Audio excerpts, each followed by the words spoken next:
안녕하세요. 김원준입니다.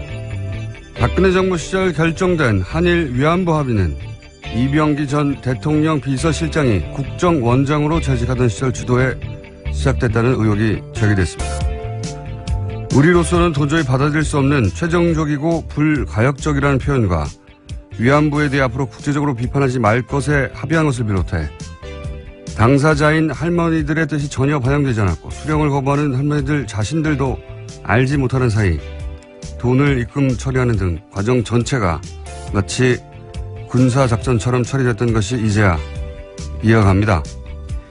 이 합의는 단순히 그 내용을 국민 정서상 받아들일 수 없다는 차원을 넘어서 그 이전까지 전쟁 범죄와 보편적 인권 차원에서 국제적으로 인식되던 위안부 사안을 제3자가 개입할 수 없는 외교적 갈등, 국가 간 이견의 문제로 전환시켰습니다.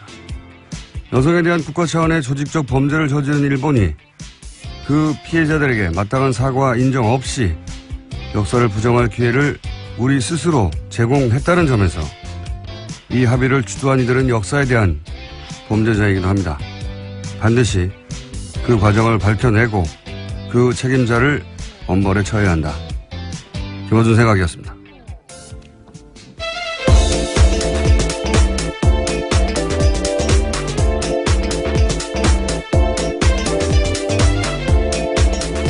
시사인의 김은지입니다. 다스는 누구 겁니까? 노래는 안 듣나요? 중간 어딘가 나오겠죠. 예. 네. 몸이 찌뿌둥할 때 들으면 좋을 것 같습니다. 어깨가 쫙 펴지고요. 갑자기. 굉장히 예기치 않았던 뉴스예요, 어제. 예. 위안부 합의가 국정원 주도로 시작됐다. 이게 외교부라고 생각하고 있었는데 다들 그랬다는 걸 보면 이제 국정원이 할 수밖에 없었던 게 국민 정서상으로도 외교적으로도 이게 틀림없이 알려지면 큰 반발이 있을 것이다. 말이 안 된다. 하는 걸 스스로 알고 있었다는 거죠. 그래서 몰래 밀어붙이려고 한 것이고 잠깐 언급했지만 사실은 이게 이제 내용이 우리가 받아들일 수 없다를 떠나서 굉장히 큰 잘못을 한 것이 원래 위안부 문제는 우리가 사실은 압도적으로 유리한 위치에서 국제적인 공감이나 지지를 얻어가면서 일본을 추궁하고 사과를 받아내야 되는 사안이고 실제 낼 수 있었던 사안이거든요. 충분히 그렇죠. 2007년에 미국에서 미 상하원이 위안부 합동 결의안을 채택을 했어요. 일본이 사죄하고 보상했다. 네, 최근에 나온 I Can Speak가 그와 관련된 내용들입니다. 그렇죠. 그때 어느 정도였냐면은 아베가 미국 국빈 방문을 했을 때 미 의회가 연설을 거절했습니다. 근데 이게 어떻게 바뀌냐면, 그러니까 이게 이제 인권의 문제고 여성 인권의 문제고 전쟁 범죄에 관한 문제니까 누구도 뭐라고 할 수가 없는 거예요. 근데 이게 이 합의를 해버리면 국가 간 합의가 되니까 이걸 어느 한쪽이 지키느냐 안 지키느냐의 문제로 바뀌는 겁니다. 그러면 이게 외교적 이익이나 갈등의 문제가 되거든요. 그다음부터는 제3자가 어느 한쪽한테 이래라 저래라 할 수가 없어요. 합의의 문제가 되면 일본이 그걸 노린 거거든요. 이걸 덜컥 준 거예요. 말하자면.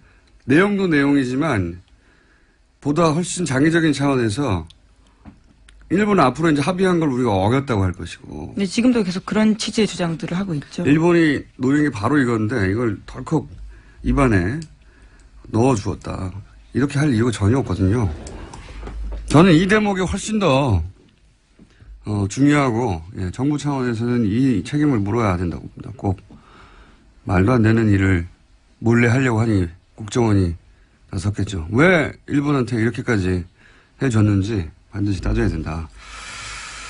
자, 첫 번째 뉴스는요.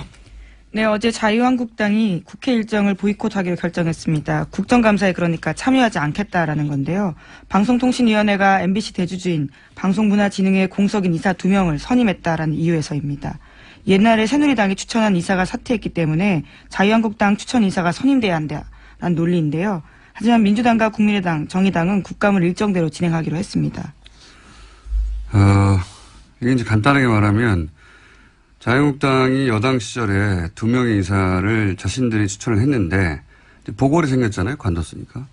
자신들이 추천했던 자리는 자신들이 다시 추천해야 한다는 거예요. 이게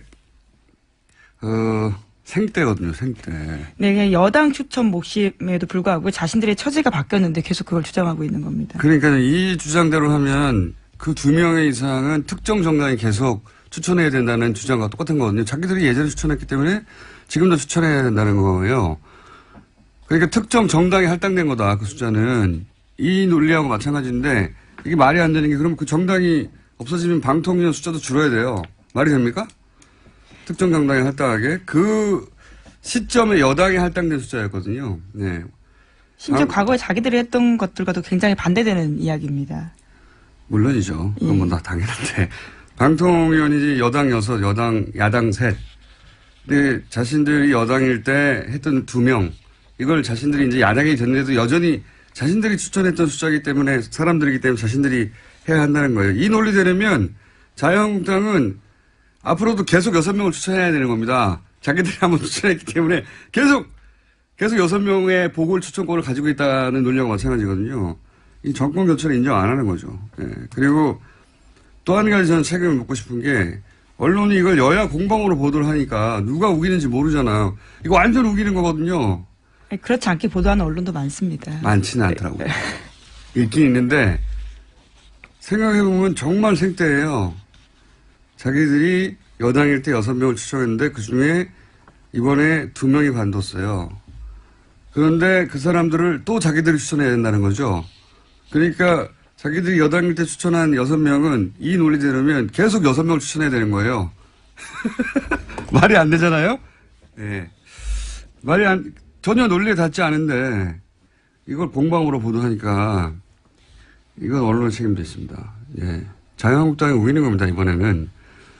네, 억지를 부리고 있는 건데요. 2008년에도요, 당시 야당이었던 열린우리당 추천 KBS 이사가 사퇴했을 때 후임 이사는 여당이었던 한나라당이 추천한 바가 있습니다. 아니, 이건 뭐, 더 근본적으로 과연 6대 3이 맞느냐를 따질 수는 있어요. 그렇게 따지는 건, 법안을 통해서 바꾸거나 새로 논의할 대상이 맞긴 한데, 혹은 이런 식의 추천 제도가 맞느냐, 뭐, 이건 따질 수 있는데, 자기들이 한번 추천했다고 또 자기들이 추천한다는 게 말이 됩니까, 지금? 네, 그건 말이 안 되잖아요. 근본적인 문제 제기라면 또 모르겠는데, 자기들이 한번 추천했다고 야당이 됐는데 그 사람들 또 추천해야 된다고. 아, 참. 스스로도 과거에 했던 행동들을 적폐라고 인정하고 있긴 하거든요. 어제 방송통신위원장 만나서 과거의 일들에 대해서 적폐다라고 이야기했다라고 합니다. 과거에는 여당이 6, 야당이 3 했는데 그게 적폐이기 때문에 이번에는 안 된다는 겁니까? 아, 참. 대단합니다. 이렇게 스스로 생각해도 말이 안 된다는 거 알 텐데, 예. 그 전체 논리 중 일부를 딱 떼어서 그 부분만 들으면 그렇다하지만 자신들이 추천을 했기 때문에 그 사람들이 보고를 해서 자신들이 또 추천해야 된다고. 네, 그건 자유한국당 몫이라고 명시되어 있는 게 아니고 여당 몫이거든요. 그러니까 그래 왔는데 이제 예. 지금은 이렇게 주장하면서 국감을 보이콧하는데 국회 일정 보이콧한 게 지금 3번째인가요? 네, 벌써 20대 국회 들어서만 세 번째인데요. 작년 같은 경우에는 국감 때 김재수 농림축산식품부 장관 해임안 처리 이후로 정세균 국회의장 사퇴하라면서 보이콧한 적이 있습니다. 당시에 이정현 대표가 단식 투쟁했던 거 기억하실지 모르겠는데요. 그렇죠. 예, 그때 건강 악화를 이유로 일주일 만에 복귀한 적이 있습니다. 또 올해에도요. 지난번에 김장견 MBC 사장 체포영장 발부되자 이에 반발해서 국회 일정을 보이콧했었습니다. 사실 그 국감이라는 건 야당이 자기 역량을 보여주는 통상적으로 장이거든요. 왜냐하면 피감기관들, 정부 기관들을 불러서 야당이 혼내고 따지고 잘 운영했냐 이런 시간이란 말이죠. 야당이 이걸 전체적으로 그것도 지금 며칠 안 남았어요. 네, 그러한 지적들이 자유한국당 내에서도 나왔다라고 합니다. 한국일보가 관련된 내용을 보도하고 있는데 어제 의총장에서 국감은 야당의 장인데 포기하는 건 명분이 없다. 사실상 사흘밖에 안 남았는데 이제 와서 보이콧하는 건 실효가 떨어진다라는 반론이 제기됐다라고 합니다. 네, 본인들도 아는 거죠. 이 상황에 대해서. 정우택 원내대표의 콜이죠. 제가 보기에 이건. 예. 이제 국감장에서 한 게 뭐 있냐, 내지는 뭐 여당이 끌려다닌 거 아니냐라는 얘기가 나올까봐, 본인한테 그런 책임이 돌아올 것을 이런 전략으로 시선 분산시키려는 나름의 정치적 퍼포먼스가 아닌가 싶은데, 이건 뭐 이렇게 돼서 그냥 공방 국회가 이제 공회전하고 있다거나 이렇게 보도하면 안 되는 거예요. 이게 우기는 게 맞잖아요, 논리적으로. 그게 아니라 근본적으로 이제 6대3이 맞느냐거나 혹은 뭐 방통위원을 선발하는 시스템을 바꾸자거나 이런 얘기는 할 수 있지만, 이거 어떻게 똑같이 보도합니까? 양쪽이 동일하게 일리 있는 주장이 부딪히고 있다고 보도할 수 없죠, 이 사안은. 자, 이게 이제 결국은 MBC 혹은 KBS 사태, 지금 당장은 MBC 사태죠. 예, MBC 사태하고 연결이 되어 있는 거죠. 네, 김장겸 MBC 사장에 대한 해임 압박이 높아질 것으로 보이는데요. 이번으로 원래 6대3이었는데 4대5로 바뀌었거든요. 그렇기 때문에 해임안이 가결될 가능성이 높습니다. 그렇죠. 예, 6대3에서 두 사람이 간두고 두 사람이 이제 다시 보충되고 그래서 4대5로 역전이 됐거든요. 그래서 MBC 혹은 KBS 파업 사태가 과연 언제 이게 끝이 날 것인지 끝이 안 보였는데, 갑자기, 예, 돌파구가 마련되는 상황이고, 해서 저희가 오늘 4부에서, 예, 민원연, 삼천영과 함께 이 문제를 좀 짚어보기로 하겠고요. 자, 다음 뉴스는요? 네, 5.18과 관련된 정부의 조작 사실에 대해서도 계속해서 말씀드리고 있는데요. 어제는 전두환 정권이 5.18 유가족을 상대로 공작을 벌인 증거가 공개됐습니다. 전두환 전 대통령의 지시로 망월동 묘역을 없애버리기로 한 내용이 있는 건데요. 이를 위해서 군과 정보기관, 지자체까지 동원돼서 소위 비둘기 계획을 세웠다라고 합니다. 그와 관련된 문건들이 나온 건데, 묘를 이전시키면서 사람들의 시선을 분산시키겠다라는 거고요. 이것은 전두환 전 대통령의 지시였다라고 합니다. 참, 사람이 할 수 없는 짓이죠, 이게. 자기들이 죽여놓고 유가족들이 모이는 게 두려워가지고 그걸 없애버리려고 한 거 아닙니까? 네, 그렇죠. 묘역 자체를 없애버리려고. 이 군사정권 시절부터 이 세력은 사실은 사람들이 모이는 걸 항상 두려워해왔어요. 예. 유가족들이 모이는 거. 자기들이 죽인 사람들. 그 남은 유가족들이 모이는 걸 특히 두려워했고, 박근혜 정부 때도 사실 유가족들 모이고, 세월호 유가족들 모이고, 그럼 다 싫어했잖아요. 네, 예. 엄청나게 해산 압박을 했었습니다. 다 거리에서 물대포 맞고요. 네, 쭉 이어집니다. 예. 사람들이 모여서 자기들을 흔들까봐, 자기들한테 그 원망이 올까봐 모이지 못하게 한 역사가 오래된 건데, 지금 이제 그 문건이 나온 거죠. 비둘기 계획이라는 이름으로 아예 5.18 때는 망월동에 있는 묘역을, 예, 다 이전시키려고 했다라는 겁니다. 모이지 못하게 하려고. 예, 그렇죠. 참네. 제대로 된 추모도 하지 못하게 만드는 것들인데요. 정말 자신들의 한 행동이 오히려 얼마나 잘못된지 알기 때문에 두려워해서 이렇게 공작을 벌였다라는 거죠. 자기들이 한 행동이 얼마나 잘못됐는지는 모르고, 예, 어쨌든 그게 자기들에게 되돌아올까봐, 예, 무서워서 잘못했는지 안 했는지는 따지지 못했을 거라고 봅니다. 예. 어쩔 수 없었다고 자기들끼리는 합리화했겠죠. 근데 이제 그 유가족들, 최소한 유가족들한테는 최소한 예라도 지켜야 하는 건데, 예, 묘지도 없애버리려고 했다니까 이게 관련해서 또 여러 가지 뉴스가 계속 나오고 있어요. 5.18 관련해서는. 그렇죠? 네, 그렇습니다. 1981년에는 또 군 보안사에서 작성한 내부 문건이 나왔는데요. 유가족에 대한 상세한 분석을 실었습니다. 유가족을 극렬 유족, 온건 유족으로 나눠서요. 또 극렬 쪽은 A, B, C 세 단계로 분류해서 회유책 그리고 치밀하게 순화 작업들을 했다라고 합니다. 생각해보면, 예, 박근혜 정부 시절에 세월호 유가족을 대하는 방식이나, 예, 5.18 때 전두환 정권이 5.18 유가족을 상대하는 방식이나 본질적으로 똑같아요. 아주.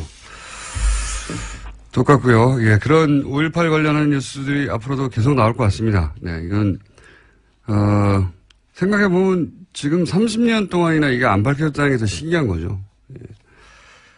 오히려. 자, 다음 뉴스는요. 네, 검찰이 김장수 전 주중대사를 출국 금지했다라고요. 오늘 아침에 동아일보가 보도했습니다. 세월호 참사가 일어난 2014년 4월 16일 당시 대통령 국가안보실장이던 김 전 대사에 대해서 본격적인 수사가 진행되고 있는 건데요. 김 전 대사는 박근혜 전 대통령에게 세월호 침몰 사고 발생 당시에 유성과 서면으로 보고한 당사자입니다. 최근에 청와대 문건 등에 대해서 나왔던 것들이 있는데요. 관련된 조작 혐의에 대해서 수사를 받게 된 겁니다. 이게 이제 9시 반으로 30분이 앞당겨지긴 했는데 저는 9시 반 시간도 맞는가 의심스럽다. 쪽이에요. 여전히 쪽이고 그리고 그 이후 했던 이야기들 뭐 통화를 몇 번 했고 보고를 어떻게 했고 하는 것도 거의 다 거짓말일 가능성이 높다. 통화 기록이 안 나오니까요. 그렇죠. 네. 유일하게 나온 통화 기록은 딱 하나입니다. 그 통화 한 번 한 게 전부인 것 같고 예. 상황이 얼마나 심각한지를 제대로 인지하는 건 오후야 돼서인 것 같고 그때 왔으니까요. 와서도 머리 하느라고 시간을 보냈고 예. 그렇죠. 그 머리도 다급하게 온 것처럼 보이려고 일부러 부수하게 흐트러뜨렸다는 거 아닙니까? 뭐 그런 증언들이 나왔었죠. 언론 보도를 통해서요. 상황의 심각성은 전혀 모르고 있었다라는 게 맞습니다. 와서도요, 구명조끼 입고 있는데 왜 못 구했냐라는 그 유명한 말을 했습니다. 이게 어떻게 아침에 보고받았는데 그때까지 모를 수가 있는 사안입니까? 이 사고가 있던 내내 딴짓하고 있었어요. 뭔지는 모르겠는데 딴짓하고 있었다. 그런데 뭐 시간 조작이 아무것도 아니겠죠. 그쪽에서는 절대 밝혀지지 않을 거라고 생각했겠죠. 그래서 저는 9시 반도 이게 맞는 건지 근본적으로 의심하며 접근해 봐야 된다고 봅니다. 자, 다음 순요. 네, 오촌 살인 사건 관련된 재수사도 진행 중입니다. 어제는 신동욱 공화당 총재가 경찰의 참고인으로 출석했는데요. 관련된 진술을 했습니다. 그는 경찰에 출석하면서 기자들과 만나서 이런 주장을 펼쳤는데 박근혜 전 대통령 오촌 살인 사건의 피해자가 모두 8명이다라고 한 겁니다. 자신의 사건과 관련해서 알려지지 않은 죽음까지 하면 7명의 사망자가 있고 또 한 명은 반신분수가 됐다라고 주장하고 있습니다. 이 숫자는 저도 처음 들어보는 숫자네요. 예, 저도 웬만큼 아는데 반신불수가 됐다고 주장하는 분은 누군지 제가 알고 있고 7명까지는 잘 모르는데 예, 모르겠습니다. 신동욱 씨 친인척 중에 누군가가 이 우천살인 사건 관련하여 사망했다고 신동욱 씨 본인이 생각해서 이렇게 생각하는 숫자를 말한 건지는 잘 모르겠는데 여하간 의문의 죽음이 많은 건 명백합니다. 사실은 아주 명백하고 그리고 이제 또 하나 신동욱 씨가 주장한 것은 원래는 이 사건은 박지만 씨가 자신을 중국 청도로 사망한 박용철 씨를 사주에 납치해서 살해하려고 하였다. 이렇게 주장하면서 사건이 불거지기 시작한 거거든요. 예, 그렇죠. 근데 지금은 좀 입장을 바꿨습니다. 박지만 씨가 아니라 사주한 주체는 신동욱 씨의 주장으로는 이름을 특정하진 않았지만 다른 사람이다라고 저도 그렇게 알고 있습니다. 예, 그러면서 어제 밤 늦게 경찰청을 나왔었는데요. 2007년에 유경재단 강탈 사건 때 최순실 정윤회가 등장했다는 증언을 확보했다면서 그와 관련된 녹음 파일을 광수대에 제출했다는 주장도 했습니다. 그러니까 최순실 정윤회 씨 쪽으로 이제 타겟을 옮겨서 이 살인 사건과 내막 혹은 배후를 주장하는 중이고요. 네, 아직은 유경재단 강탈 사건에 머물러 있긴 한데요. 계속 수사가 그쪽도 진행될 것으로 보입니다. 사실 이 오촌 살인 사건은 이 사건 하나만 좀 들여다봐도 박근혜 전 대통령이 재물에 초연했다는 게 친박을 하시는 분들의 주장이고 인식이고 느낌일 텐데 이 사건 하나만 봐도 재물에 초연했다는 건 말이 안 됩니다. 사실은 유경재단 분쟁 자체가 20년 이상 가족끼리 이렇게까지 할 수 있을까 싶을 정도의 싸움을 한 거거든요. 예. 네, 진짜 깡패가 등장하고요. 다양한 사람들이 등장하는 사건이었습니다. 깡패가 등장한 전부가 아니죠. 예. 예. 가족들끼리 이건 이렇게까지 어떻게 하나 가족들끼리 돈 때문이에요 다. 예. 딴 게 아니고 유경재단이 조 단위의 자산 가치가 있거든요.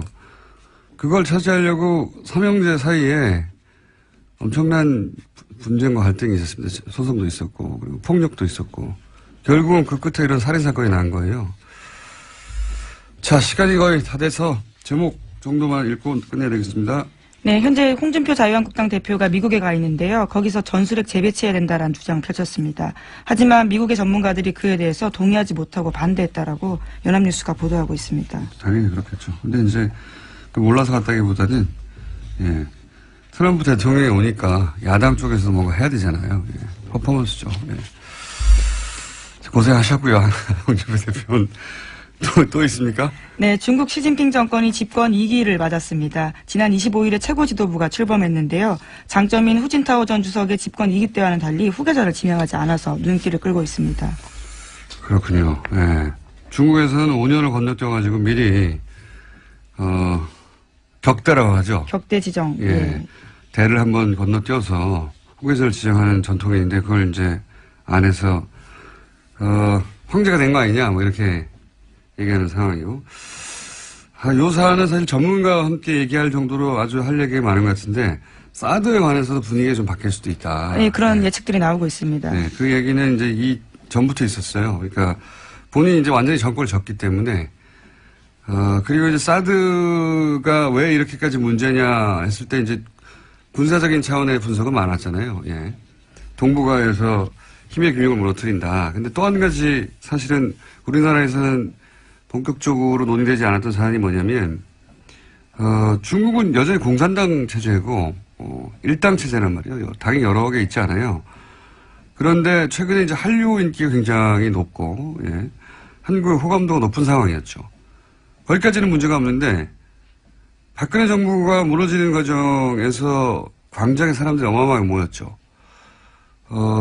그것이 중국 자국민들에게 미치는 어떤 심리적 영향, 민주적 요구가 높아지는 그런 효과에 대해서 중국 공산당 쪽에서 굉장히 경계했다고 해요. 그래서 한국에 대한 비호감도를 높일 필요가 있었고 그것 중에 하나가 사드 활용된 측면도 있다 이런 이야기가 있는데 저는 일리 있는 분석이라고 저는 생각하는데 시진핑 1인 체제 출범과 관련해서 그런 분석 저희가 조만간 한번 시간 마련해 보겠습니다.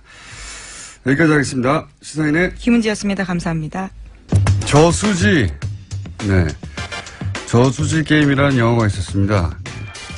사실은 제가 제작했기 때문에 저희 방송에서 거론을 제대로 못했는데 이제 영화가 거의 내려갔기 때문에 이제 거론합니다. 저수지 게임이라는 영화에서 제기한 의혹이 있습니다. 그런데 그 의혹의 구체적인 내용들을 파헤친 분이 오늘 뉴스공장에 나오셨습니다. 더불어민주당 김현권 의원, 안녕하십니까? 안녕하세요. 네. 야, 이 사안에 대해서 관심을 가진 의원님을 저희들이 못 만났었거든요. 제가 파헤친 게 아니고, 예. 먼저 많은 분들이 파헤치셨고, 주진우 기자 예. 비롯해서 우리 공장장님도 많이 파헤치신 거고, 저는 뒤늦게 관심을 가지고 보기 영화가 나온 걸 보고, 예. 영화 나오고 나서도 사실은 그때는 안 봤어요. 안 보고 있다가. 국회의원이 생각보다 바빠요. 그러다가. 저희가 국회 가서도 한번 상영했는데, 예. 네. 그때도 안 하셨더라고요. 한 번 농협에서 찾아왔어요. 그래요? 네. 농협에서. 농림축산이 있으다 보니까. 그렇죠. 예. 제가 그 상임위가 거기니까. 예. 찾아와가지고 이걸 설명을 하는 거예요. 저한테. 묻지도 않았는데. 그러니까 제가 오라고 그런 건 아닌데. 아하. 우리 의원실에서 자료 요청을 하고 그랬겠죠. 세간에 저수지 게임이라고 네. 하고, 제가 잠깐 못 보신 분들을 위해서 10초짜리를 요약하면, 저수지 게임이라는 건 뭐냐면 농협에서 대출을 했는데, 그게 이제 210억. 예, 210억 대출을 했는데, 그 캐나다에서 이제 투자 실패로 결론 난 사건입니다. 근데 그게 그 대출 과정에 이명박 전 대통령의 친인척이 개입한 게 아닌가, 첫 번째. 그리고 이게 투자 실패가 아니라 사기였던 거 아닌가. 예. 그렇죠. 사기라고 보죠. 예, 사기였던 거 아닌가라고 이제 영화에서는 그러니까 대통령 친인척이 연루되어 있는 사기극이 아니었나. 그렇죠. 라고 의혹을 제기하는. 대출이 시작되는 초기에 친인척이 농협의 현장 방문을 했다. 그것을 봤다라는 사람이 일부 있는데요. 예, 거기서부터 이제 그렇죠. 친인척의 개입이 제기되는데 예. 지금 물론 이거는 의혹이지 확인된 게 아닙니다. 그런 의혹이 있다. 예. 그런 의혹이 있다고 문제 제기를 하고 그래서 이것은 권력형 비리의 초기 단계였던 거 아닐까. 왜냐하면 임기 초였거든요. 이때가 아주. 그런 의혹을 제기하는 거였는데 이제 영화는 그런 의혹을 제기하는 수준에서 끝이 났는데 의원님 거기서 한 발 더 들어가신 거죠. 그죠? 그러니까 그 직원이 찾아와서 설명을 하는데 제가 유심히 본 거는 이게 농협의 상호금융 특별회계의 돈이라는 거예요. 예. 이게 무슨 말인지 잘 몰라 일반인들은. 예. 그렇죠. 모르죠. 농협이라 그러면 농협은행이 있고 예. 이건 중앙회예요. 예. 이건 이제 정부 출자금 등이 이제 기초가 되는 돈이고 회원 농협, 그러니까 시골에 가면 있는 조합원들이 가입해서 운영하는 회원 농협의 돈을 모아놓은 게 상호금융 돈이에요. 그러니까 중앙의 돈하고 예. 상호금융 돈하고는 뿌리가 달라요. 그렇군요. 예, 상호금융은 이건 완전히 농민들 돈인데 그러네요. 상호금융 돈은 굉장히 보수적으로 운영을 해요. 그렇죠. 그래서 그래야 되겠죠, 당연히. 예, 이 돈을 가지고 해외에 투자를 한다? 있을 수 없는 일이에요. 그런 사례도 없고. 여기서부터 이상하군요. 네. 그래서 저는, 왜 상호금융 특별회계의 돈을 가지고 해외 투자를 했지? 그런 전례가 없다고요? 전례가 없어요. 이게 농민들의 사실은 그야말로 땀이 묻은 돈 아닙니까? 예, 이게. 그 돈은 굉장히 날리면 안 되니까 보수적으로 그렇죠. 운용해 와서 회사 투자를 안 하는데 예. 요 돈으로 투자를 했더라. 요 돈으로 투자를 했고, 아하. 2008년도에 상호금융 특별회계가 1777억이라는 어마어마한 적자를 봐요. MB가 취임하던 해잖아요. 네, 그때 이런 투자가 많이 일어났거든요. 그때의 그 당시에 그런 붐이 좀 있었죠. 예. 있었는데 상호금융 특별회계의 전체적인 회계를 보면 지난 40년 동안 단 한 번도 적자를 낸 적이 없어요. 그 해만 적자였어요. 그 해만 적자를 냈어요. IMF 때도 상호금융 특별회계는 흑자를 봤어요. 그래서 야 이상하다. 그런 배경을 듣고 보니 더 이상하네요. 저는 그거 왜 이 몰랐거든요. 돈을 가지고 했을까? 그거는 농민들 돈이기도 하면서 중앙회에서 관리를 하는데 예.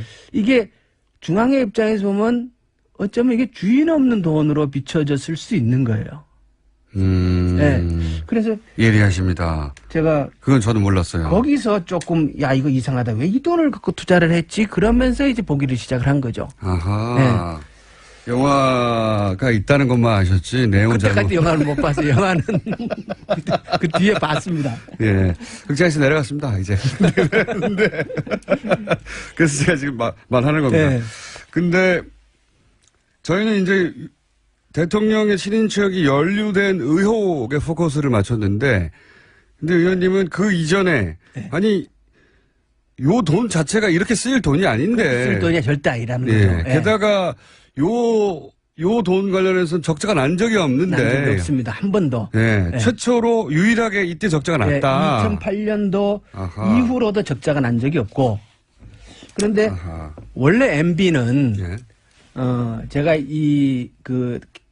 캐나다 토론토에 210억을 대출하는 과정을 그 건을 들여다보면서 거기서 구체적으로 어디에 MB가 딱 연결이 돼 있다라는 거는 보지 못했어요. 예. 보지 못했는데 MB는 원래 농협에는 특별한 관심을 가지고 있었다고 저는 봐요. 일단 배경 설명하시죠. 예. 그렇게 생각하신 이유가 뭡니까? 왜냐 그러면 MB가 당선되고 나서 예. MB가 취임하기 이전에 MB의 최측근이라고 얘기하는 그 동지상고 동기인 최원병 예. 회장이 먼저 농협 회장으로 당선이 돼요. 이명박 전 대통령의 관련된 사건들을 이렇게 훑어보면요. 네. 이명박 전 대통령은 미리 계획들이 다 서 있어요. 그래서 당선인 시절에 이미 쿠르드와 자원 외교를 맺는다든가 당선인 시절에 이미 이루어진 일들이 많습니다. 근데 그거는 가능했을 수 있어요. 왜냐 그러면 그때 분위기 MB 당선은 거의 기정사실화 되어 있었으니까. 그러니까요. 네. 예. 그래서 최원병 회장이 농협 회장으로 먼저 취임을 하고 예.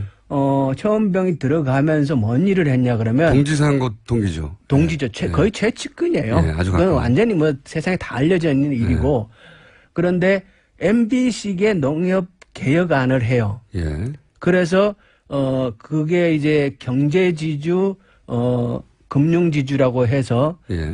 신경 분리를 해내는 일인데 예. 이거는 농협은 뭡니까? 핵심은 내용이 뭐냐면 농협은 협동조합이잖아요. 네. 협동조합은 이윤의 극대화를 목적으로 하는 것이 아니라 상호부조가 기본의 목적이에요. 그렇죠. 조합원들을 위해서 하는 거죠. 조합원들을 위해서 예. 하는 거니까. 그런데 그때 농협을 기업 형태로 바꾼 거예요. 한마디로 말하면. 네, 농협을 기업화시킨 거예요. 그래서 이게 지금 이제 농협이 지금 방식으로 바꿔놓은 건데 예. 이것은 농협의 MBC 그림자를 짙게 들이놓는 넣어놓은 것이고 장기적으로 농협에 저는 이것이 대재앙이 될 것이다 이렇게 봐요. 이걸 걷어내는 일이 매우 중요한데. 알겠습니다. 네. MB는 농협에 그렇기 때문에 이게 왜 MB가 농협에 먼저 이런 일을 했을까? 돈 냄새를 먼저 맡고 이 돈, 농협 돈이라는 게 어쨌든 주인 없는 처럼 보이는 면이 있다. 그런 측면이 있으니까. 예, 운영할 때. 예. 예. 그 대개혁을 하고 그 이후에 꾸준한 작업을 또 아시다시피 MB 기간 동안 뭡니까 이게, 서버 전산이 정지되는 일이 그렇죠. 대형 사고가 터지잖아요. 그렇죠, 그렇죠. 굉장히 이상한 예. 사건이죠. 도저히 있을 수 없는 전산이 예. 마비되는. 북한이 했다고 하고 북한이 끝나버려요. 했다는. 예. 근데 거기까지 가진 마시고 아직은 일단 다시 돌아와서 210억. 이게 캐나다에서 이게 개발 사업이었거든요. 예. 캐나다에 이제 토론토에 있는 어떤 그 땅을 개발하려는 사업이에요. 근데 예. 거기다가 농협이 210억을 대출해 줍니다. 예. 돈 다 날렸어요, 결국. 다 날렸는데 그 과정을 들어가다 보면 대출의 과정도 이해가 안 가고 첫 번째. 두 번째. 농협이 이렇게 돈을 날리면 돈을 회수하려는 노력을 당연히 금융기관이 해야 되는데 회수하는 노력을 또 안 합니다. 그리고 이것이 끝이냐. 그게 아니라 이런 식으로 농협이 돈을 이상하게 날려먹은 애초에 날릴 걸 알고 시작했나 싶은 이상한 사안들이 여러 개고 또 한 가지 또 특징은 그 은행. 예. 은행이 캐나다의 특정 은행인데 이 은행과 자원외교도 다 연결돼 있어요. 그래서 이상하다. 이 은행을 통해서 이상한 일들이 많이 일어난 것 같다. 그렇죠. 그래서 그 돈이 흘러 어딘가에 같이 다 모여 있는 거 아닌가 저수지에. 그게 영화 내용이죠. 예, 저수지가 있는 거 아닌가 이런 겁니다. 예. 예. 큰 틀에서는. 자, 그런데 좀 더 구체적으로 들어가서 대출 과정에서는 뭐가 이상합니까? 요약해 주시면. 210억이라는 돈을 캐나다 현지 법인과 그것의 한국 법인이 함께 움직이는데요. 네. 캐나다에서 주상복합 개발을 시설을 하려고 개발을 하는. 한다는 프로젝트를 추진을 합니다. 그렇죠. 네. 추진하고 현지에서 그게 실제 진행돼요. 네. 분양도 이루어지고. 네.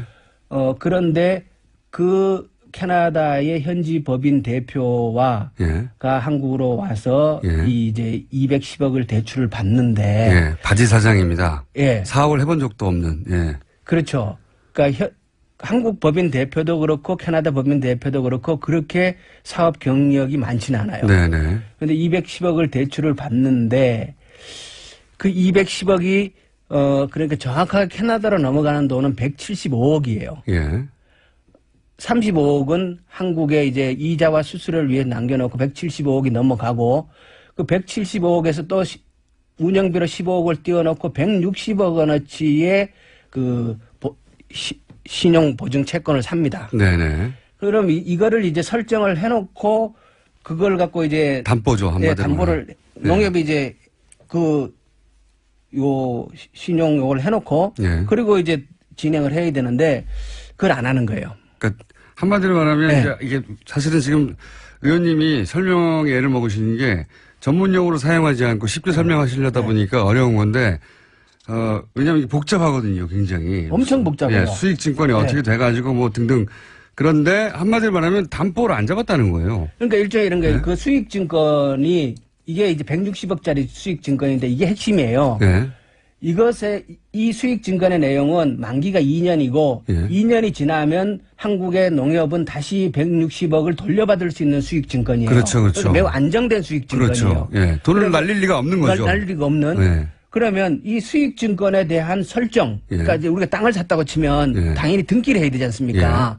이 수익증권에 대한 등기를 한국의 농협이 해야 되는 거예요. 예. 그런데 이것을 하는 과정에 캐나다의 변호인하고 이 수익증권을 발행한 캐나다의 농협, 그게 이제 RBC 은행이거든요. 예. 로열 뱅크 오브 캐나다. 예. RBC 은행. 자원외교도 다 이 은행을 통합니다. RBC 은행의 직원하고가 이 관여를 하는데 예.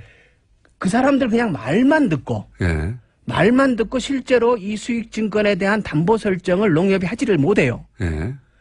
그 과정에서 농협 측의 법률 대리인 자체도 존재하지 않아요. 예. 캐나다의 그 현지 부동산 개발 업체의 변호인의 얘기만 듣고 일방적인 얘기만 듣는 겁니다. 일방적인 얘기만 듣고 투자를 받는 사람 쪽의 얘기만 예. 듣는 거예요, 지금. 예. 예. 그래서 결국은 2008년도에 돈이 대출되고 농협은 2010년도 만기가 돌아올 때까지 이것이 잘못됐다는 걸 전혀 인지하지 못해요.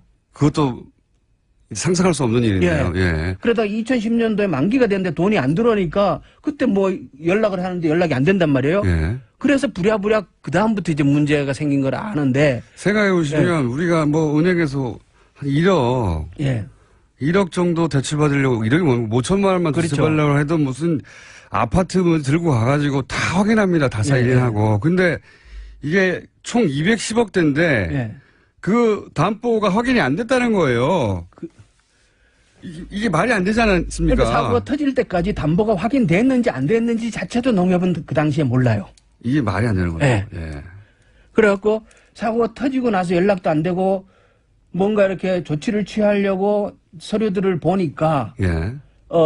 실제 이 담보 설정이 그 농협 앞으로 되어 있는 것이 아니라 캐나다의 그 개발 업체의 현지 법인 대표와 처의 이름으로 수익 증권이 되어 있었고, 그러니까 그렇게 그 사람들이 그 수익 증권을 담보로 해서 90억과 60억을 이미 또 담보해서 대출해서 받아 가버렸기 때문에 이 수익 증권은 그 150억은 대출에 가버렸고 10억은 이자로 돼버리니까 수익 증권은 이미 깡통이 돼버리는 상태인 거예요. 이게 설명 알아들으실까 모르겠네.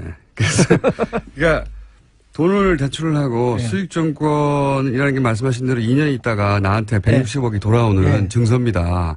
일종의 질권처럼 받으려고 질권이라는 거는 용어가 많이 나오네요. 전당포 생각하시면 전당포. 네, 맞아요. 돈 빌려주면 시계 받잖아요. 그렇죠? 땅 사면 등기한다 이렇게 생각하면 그렇죠. 돼요. 그런 담보가 있어야 되는데 그래서 이 수익증권을 2년 있다가는 160억을 수익증권을 가지고 있는 사람한테 주는 그런 약속 증서죠.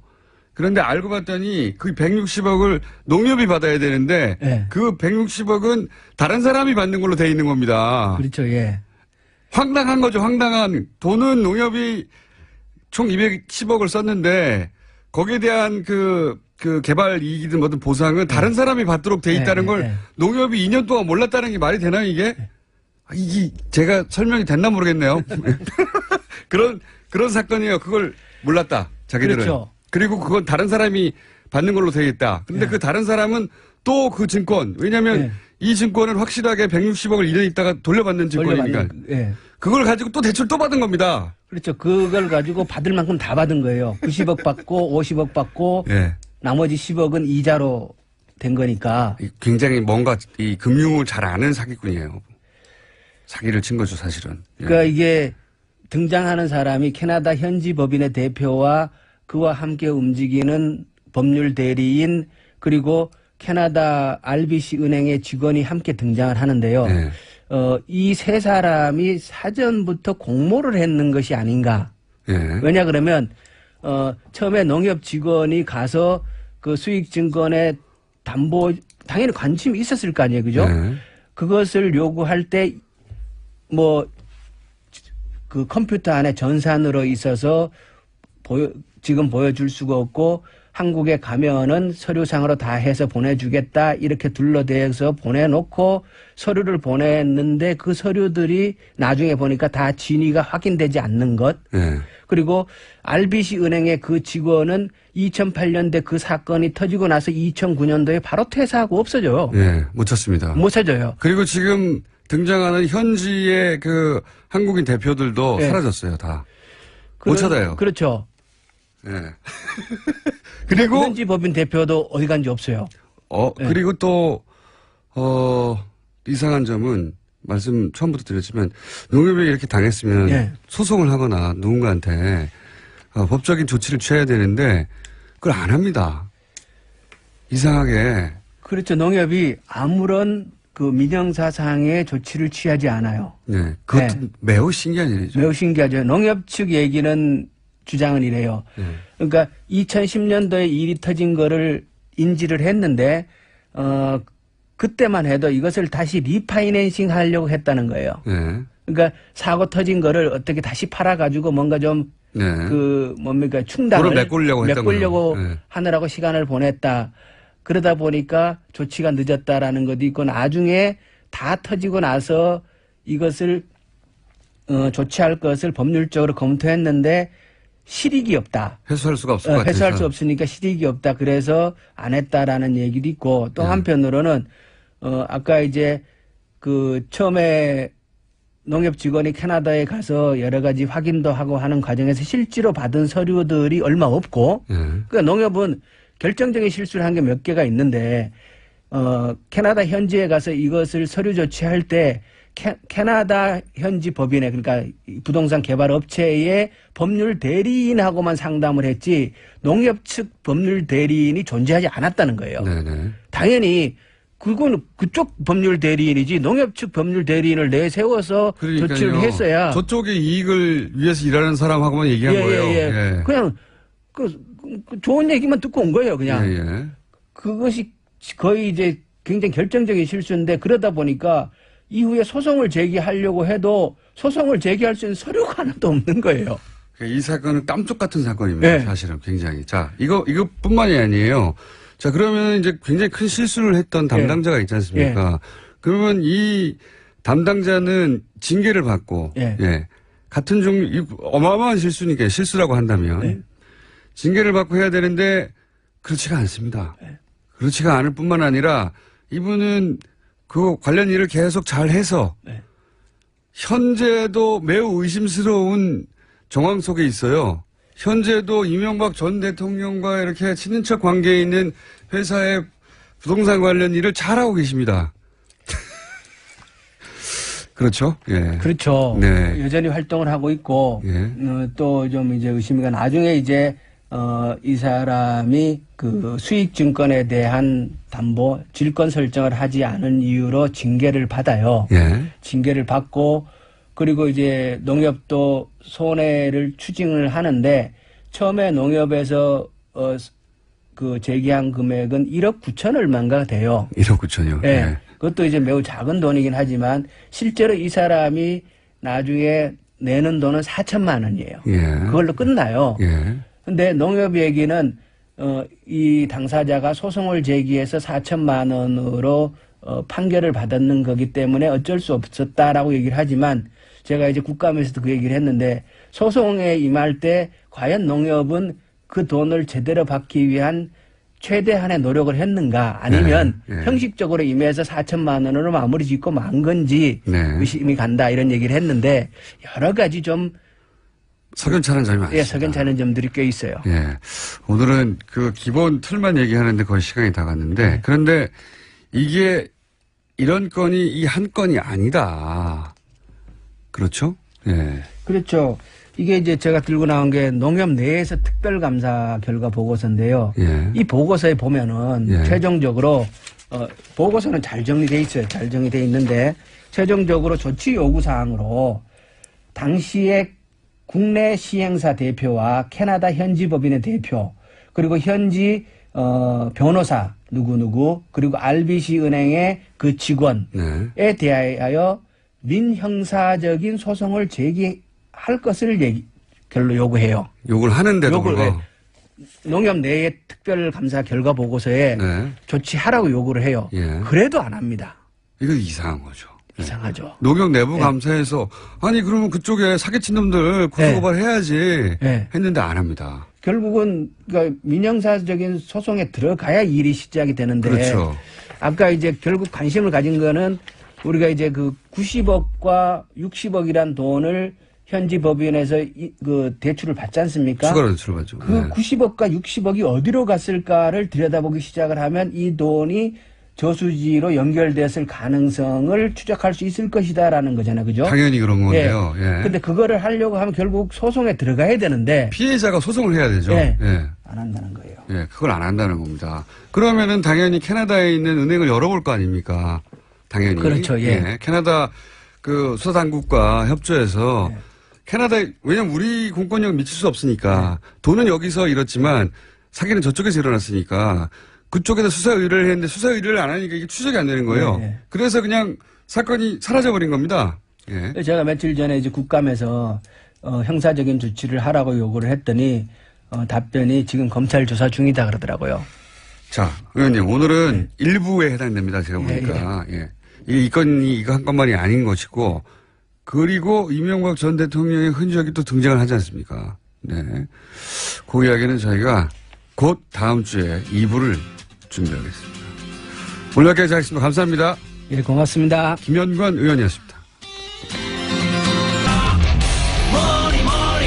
쇼미더머니 안원구 전 대구지방국세청장님 나오셨습니다. 안녕하십니까? 예, 안녕하십니까? 예. 저희 다스 체조성 어떻습니까? 정말 상쾌합니다.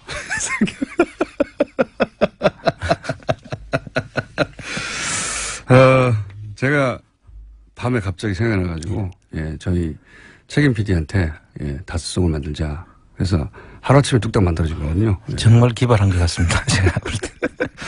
그쪽으로 머리가 제가 발달했어요. 희한한 쪽으로. 자, 상큼한 다스 체조성을 듣고, 오늘 또 연결해가지고, 예, 다스. 예. 네. 관련한 운동이죠. 국민재산 되찾기 운동본부를 출범하셨죠? 네, 그렇습니다. 잠깐 소개해 주시면요. 우리 과거의 역대 정권들이 예. 국정농단을 하거나 예. 또 국가기관을 사유화해서 자기 개인 재산을 불린 부정 축제를 한 재산에 대해서 네. 우리 국민들이 직접 찾아서 우리 국민들의 재산이니까 돌려주자. 예. 그런 취지로 모인 모임입니다. 가장 가까이는 최순실, 쭉 해왔던 최순실의 해외 숨은 재산이 있다면 우리가 찾아야 된다. 그렇습니다. 네. 그리고 연결하여 그 이전 정권 이명박 정부 시절에도 그런 게 있다면 찾아야 된다. 예, 사자방이라든지. 네. 예.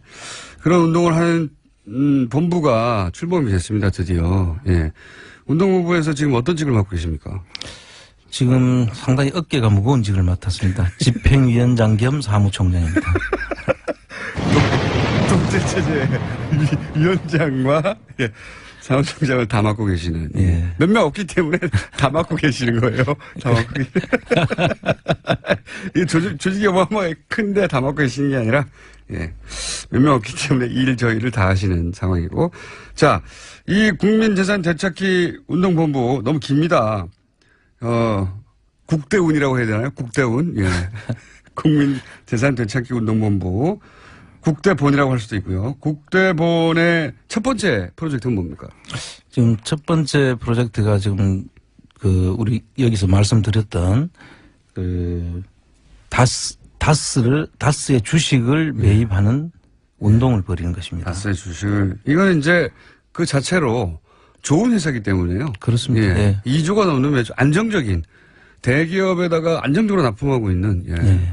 좋은 주식이 나와 있는데 이게 좀 안 팔려가지고 그죠? 그렇습니다. 원래 비상장 주식을 물납을 했을 경우에는 예.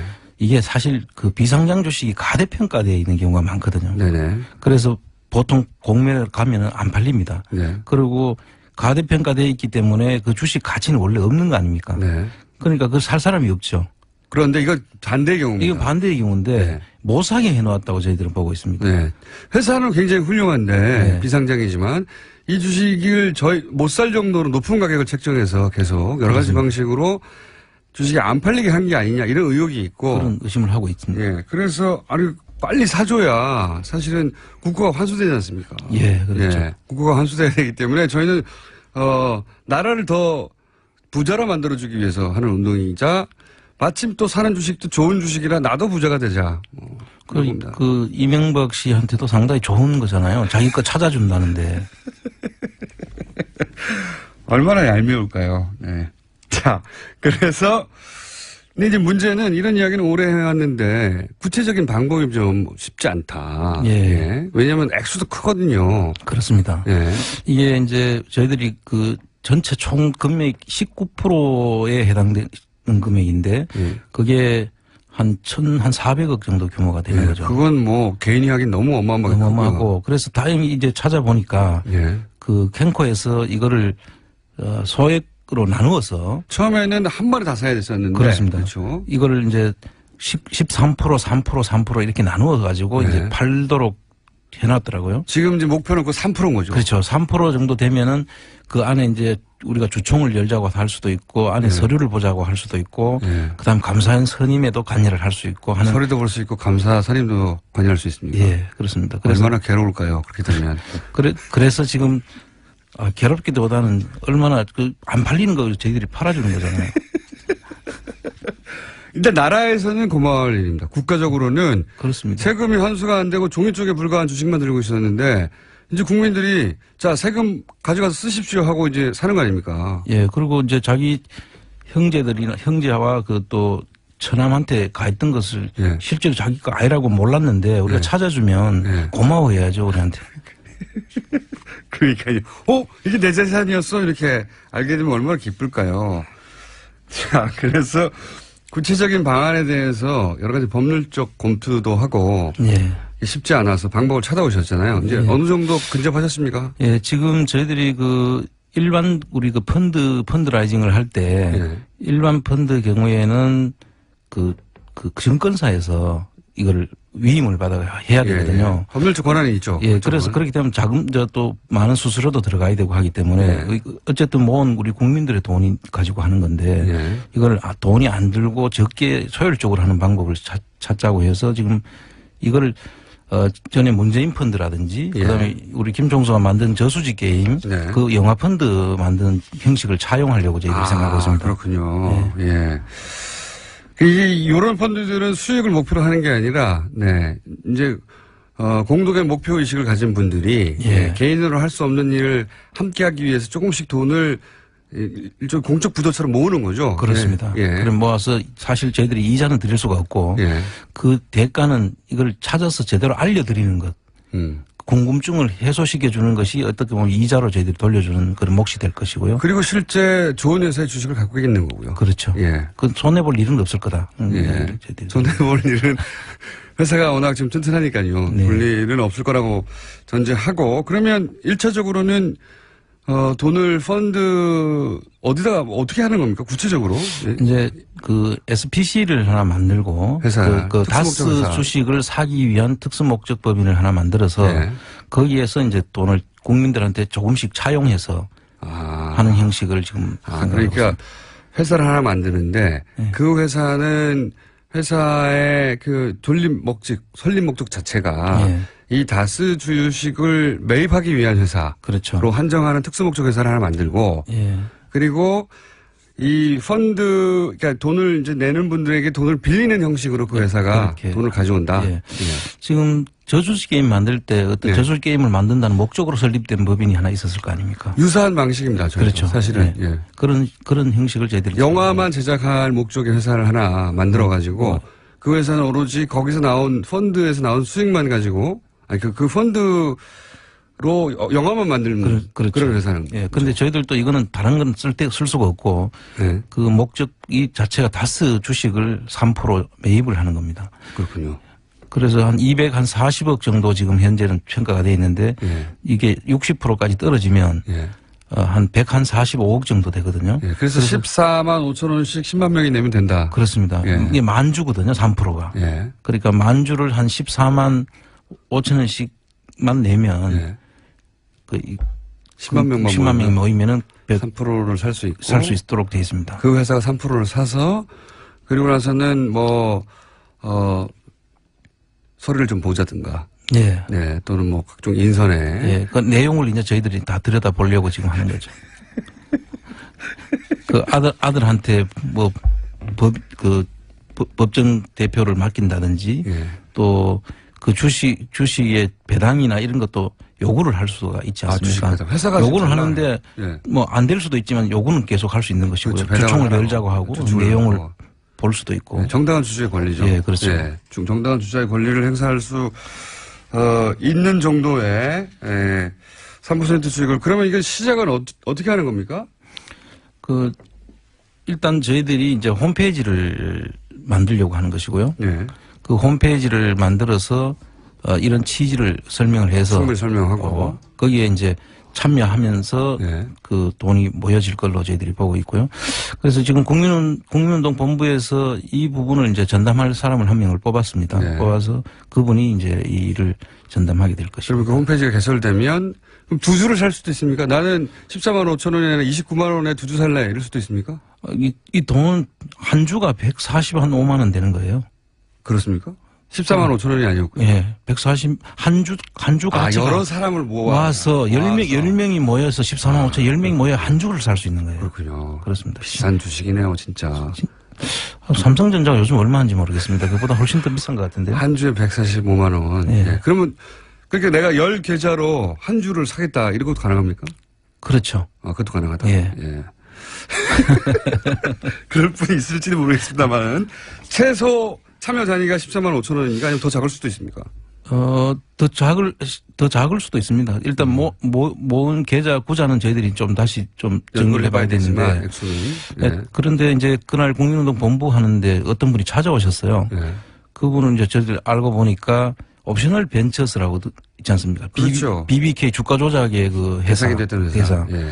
거기에서 이제 소액주주들이 한 5,200명 정도가 그렇죠. 그 엄청난 집안의 파탄가 일어나고 그렇죠. 뭐 가정 불화도 소득대가 일어나고 날렸죠. 예. 네. 그 했던 분들인데 그 소액주주자들이 그 다스 140억 예. 찾아온 다스 그 돈 우리 거다라고 네. 지금 소송을 지금 하고 있대요. 그렇죠. 그분들이 우리 일에 찬동을 하고 당연히 찬동을 이게 우리 이 일을 적극적으로 좀 돕고 싶다.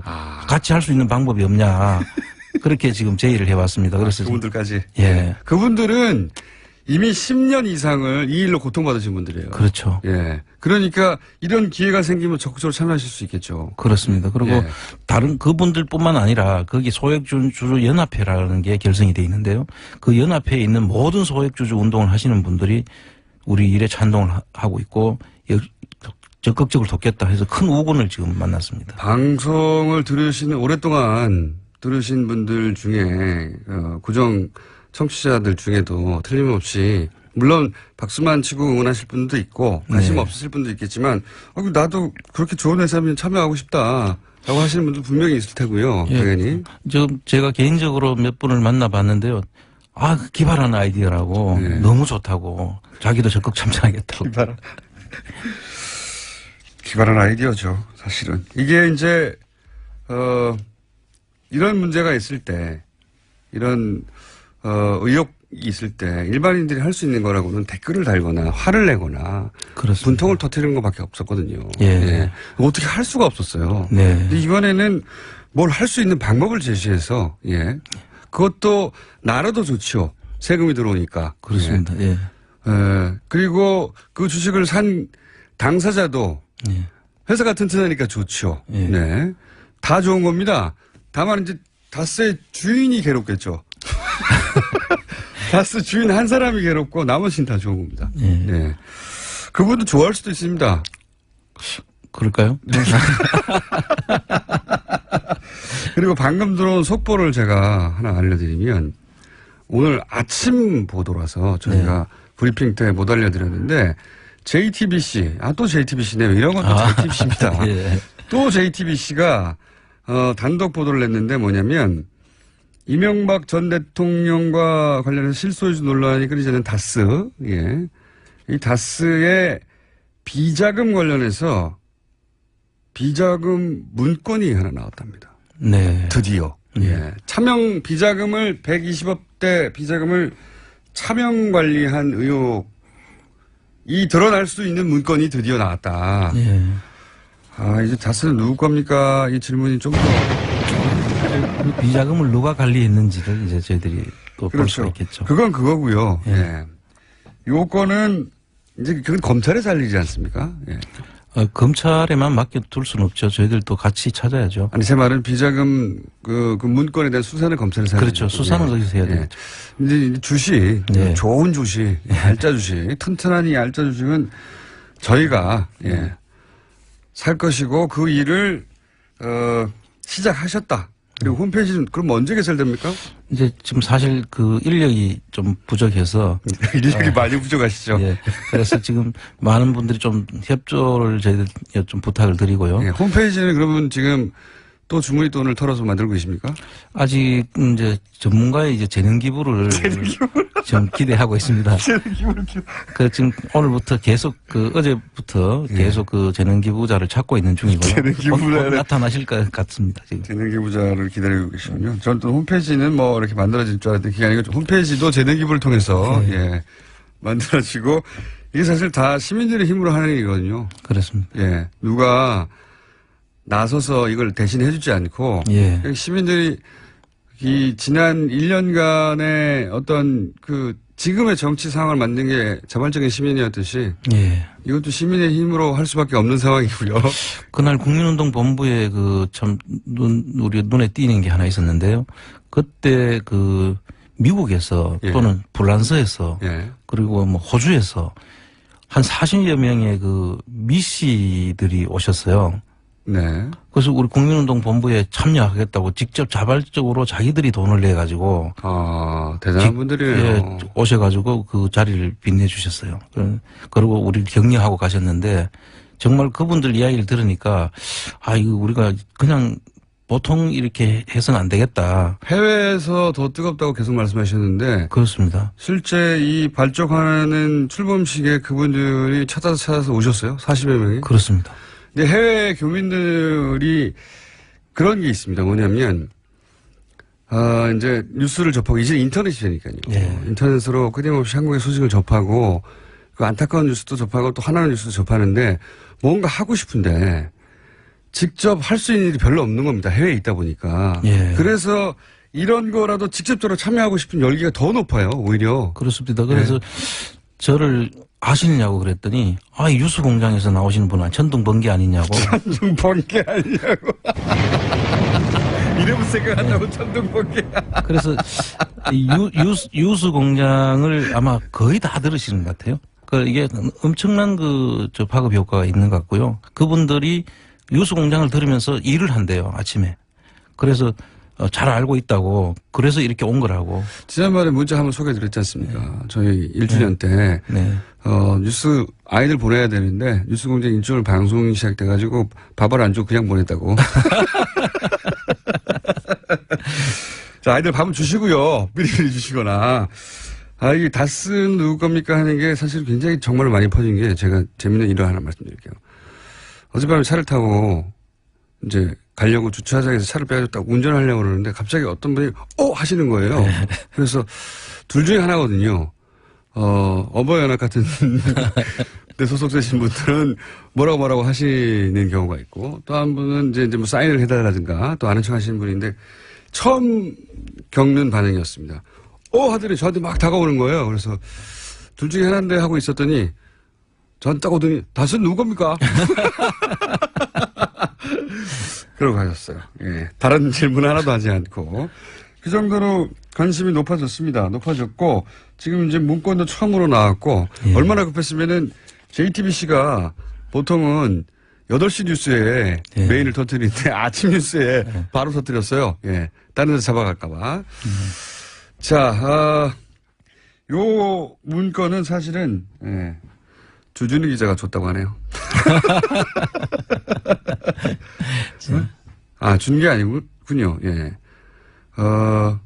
2달 전부터 뉴스 공장에서 하던 이야기. 예. 이 얘기군요. 예. 예. 실제로 그때 다스의 비자금 문건이 예. 있었다고 했죠. 네, 있었다고 했습니다. 그거는 이제 아마 JTBC에서 그걸 확인을 한 것 같습니다. 그렇군요. 예. 알고 봤더니 특종이 아니라 저희가 다 알고 있던 거였네요. 네. 하지만,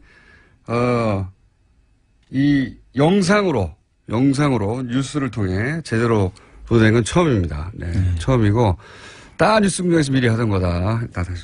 다시 한번 광을 팔고요.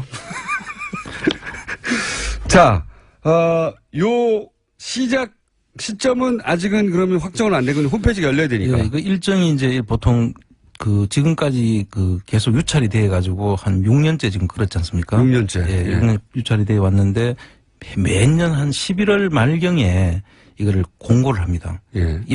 이렇게 나왔다. 한 달 남았네요. 예, 남았고 실제로 입찰을 할 수 있는 기간은 내년도 한 1월 초가 될 것 같아요. 총 석 달이 남았네요. 예, 두 달 반쯤 남았군요. 네, 그, 두 달. 그 시간 동안에 저희들이 펀딩이 되면 두 달 동안에 바로 원래 할 수 있는 것이고요. 두 달 동안에 그 돈을 모으려면 급한데요. 홈페이지 빨리 열어야 되겠네요. 예, 빨리 열어야 되는데 지금 그 좀 급하게 누가 좀 도와주셨으면 좋겠고요. 기부를 기다리고 있는 상황이다.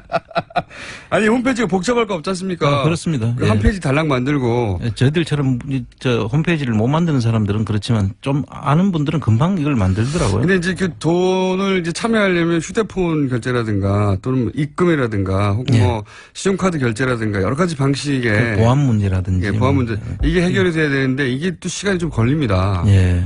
절차적으로. 그게 또한 못해도 몇 주는 소요될 때 제 경험상으로는. 네. 그러면 사실상 한 달밖에 없는데요. 12월에 집중적으로 해야 되겠네요. 그래서 이제 올해를 일단 목표를 하고요. 예.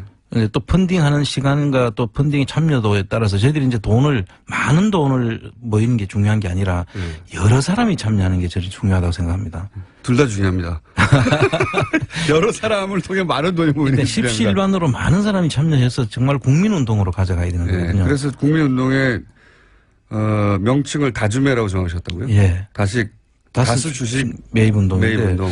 근데 제가 잠깐 듣기로는 전부 뉴스 그 공장에서 말씀하신 분이 플랜 다스 개라는 그 이름을 지어주셨더라고요. 예.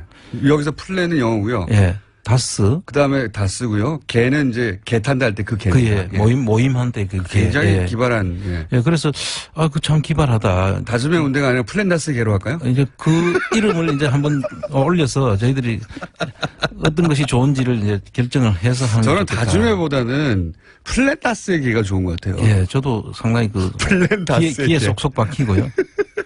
자, 그러면 플랜 다스의 개로 하죠. 예. 그게 뭐 우리 김총수님이 하자면 그게 제일 좋을 것 같습니다. 아니 이 청취자가 올려준 그 맞습니다. 거죠. 예. 청취자분 한 분이 이게 이제 집단 지성이죠. 본인 생각하다가 플랜 플랜 다스 얘기잖아요. 그거를 네. 플랜을 영어로 바꾼 다음에 다스 한 다음에 개 맞지 않습니까? 이게 다 같이 개처럼 다 돈을 모아가지고 네. 다스 주식을 구매하자는 플랜이잖아요. 그래서 딱 들어맞아요. 플랜 다스의 개. 저희들은 그래서 그 모임에 참여하는 분들은 다 우리 회원이 될 것이고요. 네. 그래서 같이 이 운동을 벌이는 정신을 우리가 계속 좀 갈 수 있던 의미에서 너무 참 좋다. 그 개 모임이나 똑같지 않습니까? 우리 같은 생각을 가지고 있는 분들의 모임. 예. 뭐 이런 식으로 갔으면 좋겠습니다. 그럼 우리들은 전부 다 파트라슈가 되는 겁니까? 참여자들은. 그렇죠.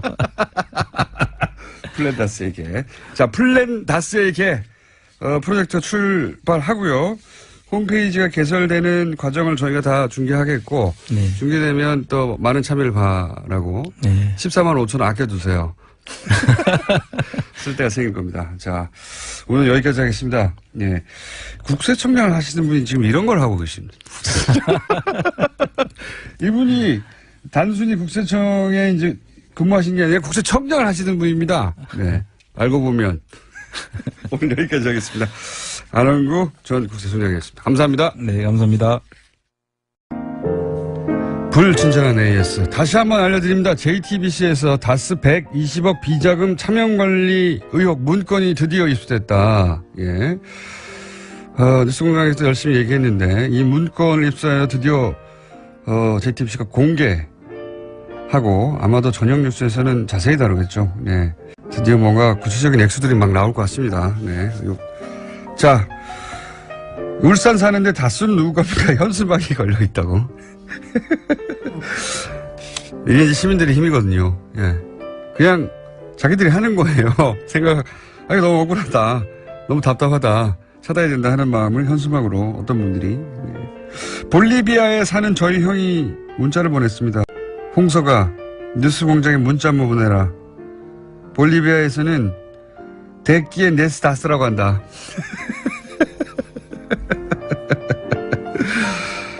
자, 그리고 오늘 김현건 의원이 나오셔서 저수지 관련해서 한 인터뷰도 사실은 굉장히 충격적인 내용입니다, 사실은. 예. 간단 요약하면 문자도 어떤 분이 보내셨는데 돈은 주진우가 빌렸는데 받는 건 김어준이다. 이런 일이에요. 예.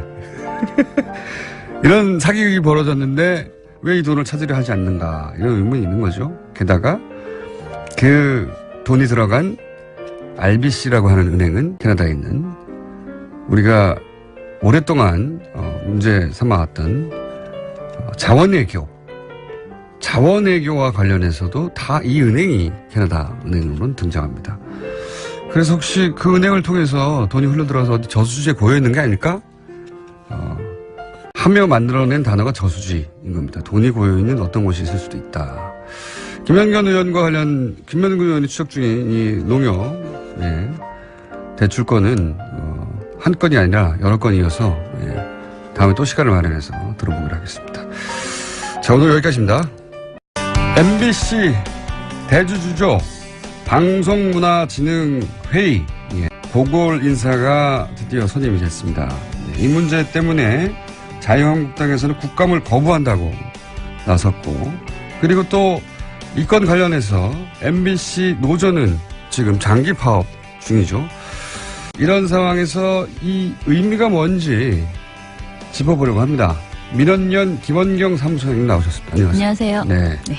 우선 이것이 이제 언제 끝날지 모른다라고 하는 공영방송의 노조 파업 사태, MBC, KBS. 근데 이제 돌파구 계기가 마련된 것이 방송문화진흥위원회에서 결국 사장을 진흥위원회가 아니고 진흥회에서 사장을 선임하기 때문에 네네. 여기가 해결이 돼야 되는데 네. 여기는 이제 쭉 여당 6, 야당 추천 셋. 네. 이렇게 해서 9명으로 구성돼 있었어요. 네. 그런데 그중에 이사 2명이 사퇴를 한 겁니다. 네네. 그러면서 이제 돌파가 마련되기 시작했는데 이 두 분이 왜 사퇴를 했는지 좀. 일단 이화여대 유희성 교수가요. 지난달 8일에 MBC 파업에 책임을 느낀다면서 사의를 표명했고요. 네. 그리고 지난 19일에는 모건대 총장을 지낸 김원배 박문진 이사가 일신상 사유라면서 사퇴를 했습니다. 네. 그리고 이제 사실 KBS에서도 이런 분이 있는데요. 김경민 한양대 교수가 후황 양성에 힘쓰겠다면서 사퇴를 표명했어요.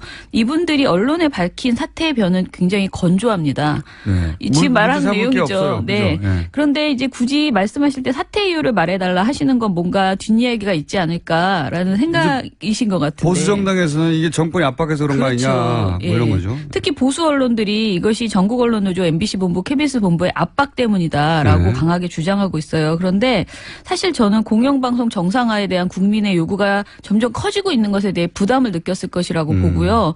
이른바 이분들이 박근혜 전 대통령이 임명해서 양 공영방송의 그 정권의 홍보 방송으로 전락하는데 앞장섰던 분들이라고도 볼 수 있어요. 이 이사분들이. 네. 그래서 그것에 대한 적폐이사라는 비난에 굉장히 큰 부담을 느꼈을 것이고 자신의 생업에 오히려 차질을 줄 수도 있다는 생각에 그 부담 때문에 물러나신 것 아닐까 싶습니다. 지금 이제 뭐 보수 정당이나 혹은 보수 언론이 주장하듯이 실제 MBC 노조가 가서 이분들을 사퇴하라고 직접 협박을 했다든가. 1인 시위 했는데 그거 가지고 지금 1인 협박이라고 시위 때문에 하는데. 만약에 사퇴했을 거면 진작에 사퇴했죠. 그렇죠. 시위를 얼마나 많이 했는데요. 그렇다기보다 말씀하신 대로 이제 시대가 바뀌었고 본인이 그 걸림돌이 되고 있다는 손가락질을 받을 수도 있고 이게 무슨 영광을 누릴 거라고 계속해서 일을 하겠는가. 그런 것 같아요. 네. 그런 거인 것 같습니다. 근데 이 상황에 대해서 두 명이 이제 결혼이 생겼으니까 보충을 해야 되는데 이 보궐 이사에 대해서 자유한국당의 입장에서는 자신들이 추천한 인사이기 때문에 자신들이 추천한 인사가 나가니까 또 자신들이 추천해야 된다 이런 주장이잖아요. 이건 어떻게 생각하십니까? 그러니까 말도 안 되는 저는 주장을 하고 있어서 사실은 좀 창의적이다, 너무 웃기다 이런 생각이 들어요. 어이없다를 넘어서서 빵 터진다 이런 생각이 들었는데요. 이 돈이면 영원히 자기들이 추천해야 되거든요. 그러니까요. 일단은 말씀드리고 싶은 것은 박문진 이사나 그리고 KBS 이사는요 법에 그러니까 법에 여야가 이렇게 나눠 먹게 하라고 되어 있는 조항이 전혀 없어요. 이게 근본적인 문제긴 합니다. 그러니까 방문진법에는 방송에 관한 전문 전문성 및 사회 각 분야의 대표성을 고려하여 방통위가 뽑으라고 임명하라고만 되어 있어요. 네. KBS도 마찬가지로 방통위에서 추천하고 대통령이 임명하는데 각 분야의 대표성을 고려하기만 하면 됩니다. 네. 그런데 이거를 국회에서 그렇게 여야가 나눠서 이제 추천을 해왔던 것이 관행이 됐을 뿐인데요. 오래된 관행이고 네. 계속 이제 여야가 바뀔 때마다 그렇게 해오긴 해왔어요. 네. 예. 그러니까 근본적으로 따지려면 이걸 따졌어야 되는 겁니다. 그렇죠. 예. 그러니까 법적 강제 사항이 아닌데 마치 이거를 이렇게 관행이 이러니 좀 이렇게 좀 해줘라고 부탁하는 것도 아니고 마치 자신들이 맡겨놓은 어떤 것이냐 너무나 당당하게 이건 내 거야 이렇게 우기고 있는. 원래 6명은 내 거야. 뭐 이런 네. 내가 6명 했으니까 네. 여야가 바뀌었고 네. 정권이 바뀌었지만 또 내가 해야 해 이거잖아요. 그리고 물론 저는 자기들이 집권을 했을 때는 안 그랬어요. 그리고 저는 무엇보다 자유한국당은 지금 공영방송을 장악해온 그 이명박근혜 정부와 한 몸이잖아요. 그렇기 때문에 방통위가 관행대로 그 보궐이사 적임자를 추천해달라고 요청을 했다 하더라도 심지어 요청을 했다 하더라도 우리는 지금 반성해야 되는 입장이다. 이렇게 해야 되는 사람들이라고 봅니다. 너무 많은 요구를 했어요. 실제로 민주당은 이번 인사에서 추천에 전혀 관여를 안 했고요. 그런데 자유한국당이 거기에 끼어 들어가지고 지금 생떼를 부리고 있다 이렇게 봅니다. 네. 네. 이게 사실 언론도 이게 너무 명백한 거기 때문에요. 네, 네. 그러니까 이 논리가 너무 이상하잖아요. 네. 예전에 우리가 한번 추천했기 때문에 그 추천한 사람이 나갔으니 또 우리가 추천해야 된다는 건데 고 문장 하나만 보면 그럴듯한데요. 이 전체 상황을 보면 말이 안 되는 것이 말씀드렸지만 계속해서 자기들이 추천해야 되는 거죠. 이 논리대로면 계속 추천해야 되는 겁니다. 맞아요. 영원히 본인들이 추천하는 논리가 되는 건데 그래서 말이 안 되는 건데 이게 이제 여야 공방으로만 보도가 되면 안 되는 거죠. 네, 한쪽이 억지를 부리는 게 확실합니다. 이 상황은. 생떼입니다. 생떼. 자, 이제 문제는 이렇게 되면 MBC가 어떻게 될 것인가 이 얘기를 해야 되는데 그 전에 새로 선임이 된 두 분은 또 어떤 분인지 그런 자격이 있는 분인지 민원연이 보기에 설명을 좀 해주셔야죠. 일단은 김경환 상지대 언론광고학부 교수가 선임되셨는데요. 이분이 이제 진보적인 소장파 언론학자라고 말씀드릴 수 있을 것 같아요. 제가 개인적으로 언론단체에 계속 있으면서 이제 공영방송의 독립성이나 공영성 문제를 많이 토론회를 해왔잖아요. 근데 그럴 때 이분이 발제자나 토론자로 아주 많이 나오셨던 분입니다. 공영성 굉장히 강조하는 분이고요. 이분에 대해서 한 가지 에피소드를 말하자면 그가 2012년에 MBC 시청자 평가원이었어요. 평가원은 옴부즈맨 이제 같은 방송 옴부즈맨 프로그램에서 자기의 의견을 시청자 의견을 말할 수 있는 권한이 있거든요. 그런데 이때 권재홍 보도본부장이 헐리우드 액션으로 자기가 부상당했다. 이렇게 그랬던 적이 있죠. 한 적이 있었잖아요. 노조가 밀어서 다쳤다고. 네네. 근데 이 보도의 문제점 이걸 이제 MBC에서 보도했었는데 그 MBC 뉴스데스크의 문제점을 지적하려다가 방송 불가 판정을 받았던 거예요.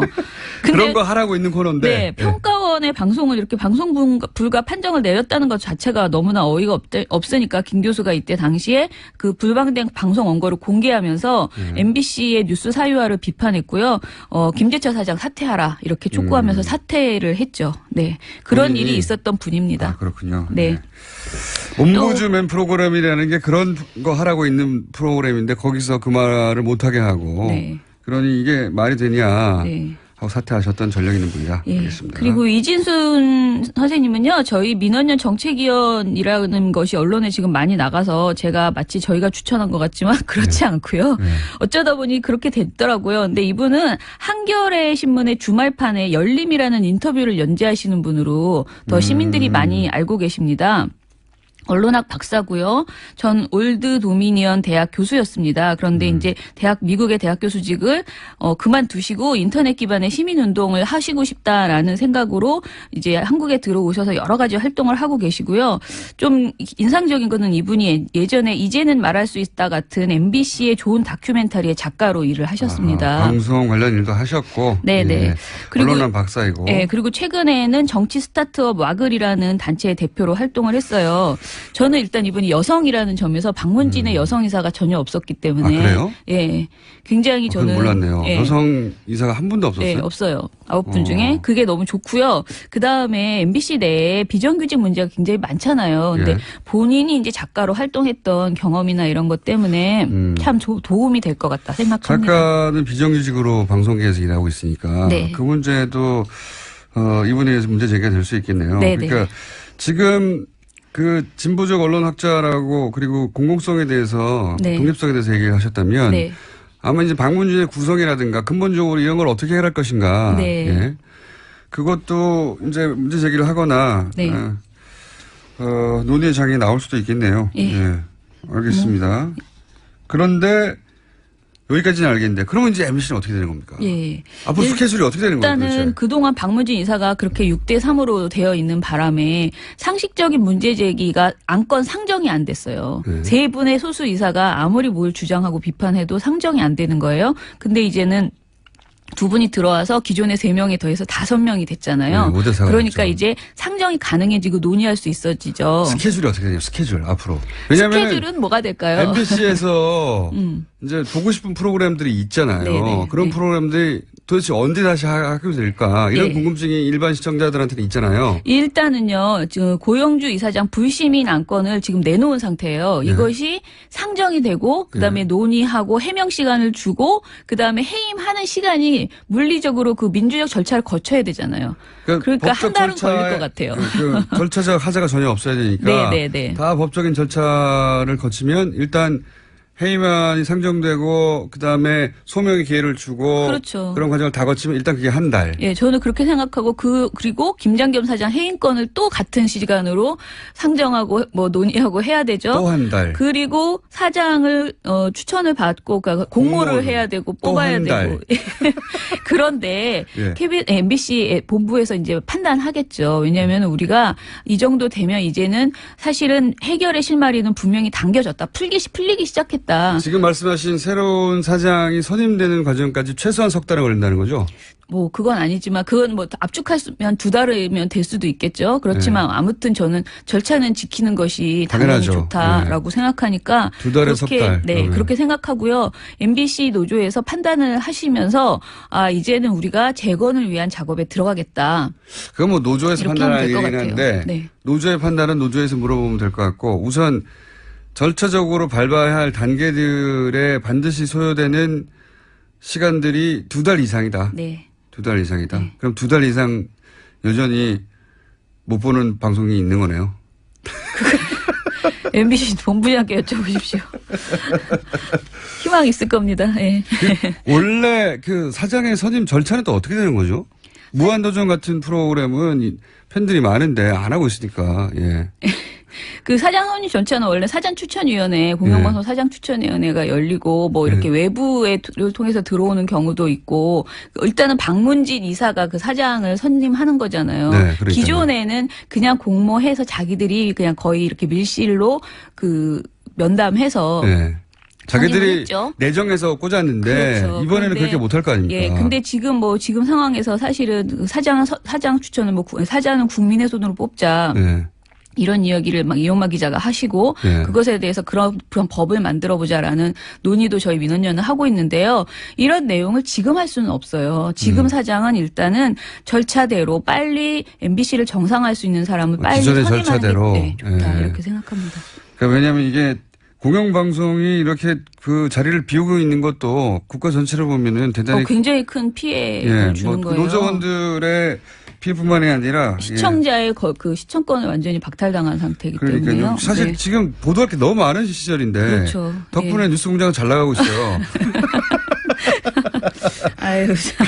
그렇긴 한데 네. 그럼 3개월은 걸리겠군요.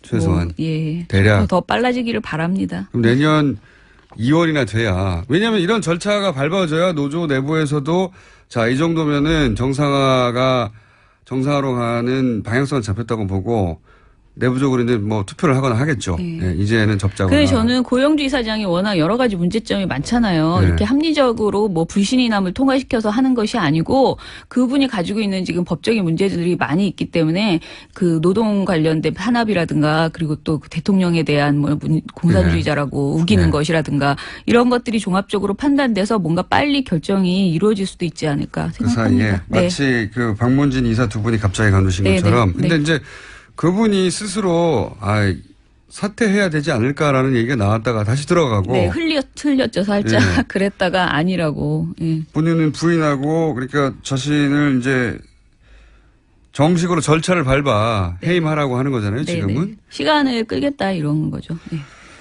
그런 상황인데 뭐 어떻게 될지 모르겠지만 만약에 그렇게 흘러가면 지금 앞으로 소요될 시간은 3개월은 될 것이고 그러면 내년 1월이나 가야 그죠? 왜 자꾸 11월. 그렇게 길게 얘기해요. 파업은 빨리 좀 접을 수 있도록 어떻게 1월이나 가야 해야 된다고요. 물론이죠. 그분들 네. 다 생업이기 때문에 네. 월급도 안 나오고 네. 그리고 저희도 제대로 된 뉴스와 뭐 무한도전 같은 프로그램 그럼요. 보고 싶으니까 네. 빨리 끝났으면 좋긴 네, 하겠는데 이 절차에 어떤 하자라도 있으면 또 물고 다시 네, 맞아요. 이야기가 커질 테니까 네. 어떤 하자도 없이 하려면 절차를 다 밟아야 되니 그렇다면 3개월 정도